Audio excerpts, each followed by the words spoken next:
They see my disability, I see my ability. They call me disabled, I call myself differently abled. There are some incidents that happen in your life. Those incidents break you, deform you, but they mold you into the best version of you. And the same thing happened to me. I was 18 years old when I got married. My father wanted me to get married. And all I said was, if that makes you happy, I'll say yes. And of course, it was never a happy marriage. Just about after 2 years of getting married, I met a car accident. Somehow my husband fell asleep and the car fell in the ditch. He managed to jump out, saved himself. I'm happy for him. But I stayed inside the car and I sustained a lot of injuries. The list is a bit long, don't get scared. The wrist was fractured. Shoulder bone and collarbone were fractured. My whole rib cage got fractured. And because of the rib cage injury, lungs and liver were badly injured. I couldn't breathe. I lost urinary bowel control. That's why I have to wear the bag wherever I go. 3 vertebrae of my backbone were completely crushed. And I got paralyzed for the rest of my life. I finally ended up in a hospital where I stayed for 2.5 months. I underwent multiple surgeries. One day, doctor came to me and he said, well, I heard that you wanted to be an artist, but you ended up being a housewife. I have a bad news for you. You won't be able to paint again because your wrist and your arm are so deformed, you won't be able to hold a pen again. Next day, doctor came to me and said, your spine injury is so bad, you won't be able to walk again.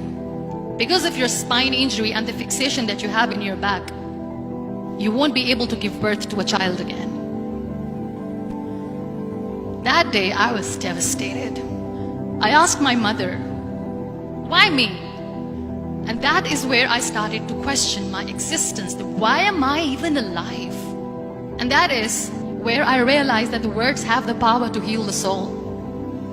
My mother said to me, this too shall pass. God has a greater plan for you.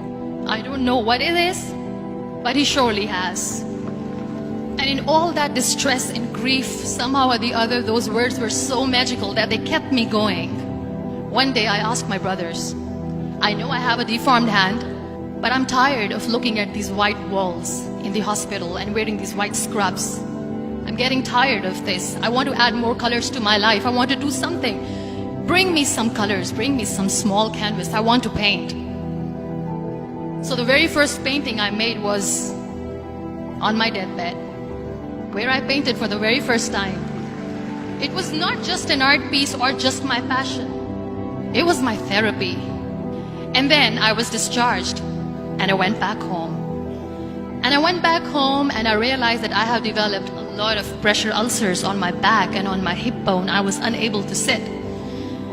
There were a lot of infections in my body, a lot of allergies. So doctors wanted me to lie down on the bed straight for not 6 months, for not 1 year, for 2 years. I was bedridden, confined in that one room, looking outside the window, listening to the birds chirping, and thinking maybe there will be a time when we'll be going out with the family and enjoying the nature. That was the time where I realized how lucky people are. That is the time where I realized that the day I'm going to sit, I'm going to share this pain with everyone to make them realize how blessed they are, and they don't even consider them lucky. That day I decided that I'm going to fight my fears. We all have fears. Fear of unknown, fear of losing people, fear of losing health, money. We want to excel in career, we want to become famous, we want to get money. We are scared all the time. So I wrote down one by one all those fears. And I decided that I'm going to overcome these fears one at a time. You know what was my biggest fear? Divorce. I was trying to cling on to this person who didn't want me anymore, but I said no. I have to make it work. But the day I decided that this is nothing but my fear, I liberated myself by setting him free. And I made myself emotionally so strong that the day I got the news that he's getting married, I sent him a text that I'm so happy for you and I wish you all the best. And he knows that I pray for him today. Number 2 was, I won't be able to be a mother again. And that was quite devastating for me. But then I realized there are so many children in the world, all they want is acceptance. So there is no point of crying, just go and adopt one. And that's what I did. People think that they will not be accepted by the people because we, in the world of perfect people, are imperfects. So I decided that instead of starting an NGO for disability awareness, which I know will not help anyone, I started to appear more in public. I started to paint. I decided that I'm going to join the national TV of Pakistan as an anchor person. And I've been doing a lot of shows for the last 3 years. I became the National Goodwill Ambassador for UN Women Pakistan, and now I speak for the rights of women, children. We talk about inclusion, diversity, gender equality, which is a must. Every time I go in public, I always smile. It's always a big toothy smile on my face, and people ask me, don't you get tired of smiling all the time? What's the secret? I always say one thing, that I have stopped worrying about the things that I have lost, the people that I have lost. Things and people who were meant to be with me are with me. And sometimes, somebody's absence makes you a better person. Cherish their absence. It's always a blessing in disguise. Live your life fully. Accept yourself the way you are. Be kind to yourself. Be kind to yourself. I'll repeat, be kind to yourself, and only then you can be kind to others.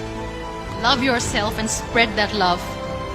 Life will be hard. There will be turmoils, there will be trials, but that will only make you stronger. So when you accept yourself the way you are, the world recognizes you. It all starts from within.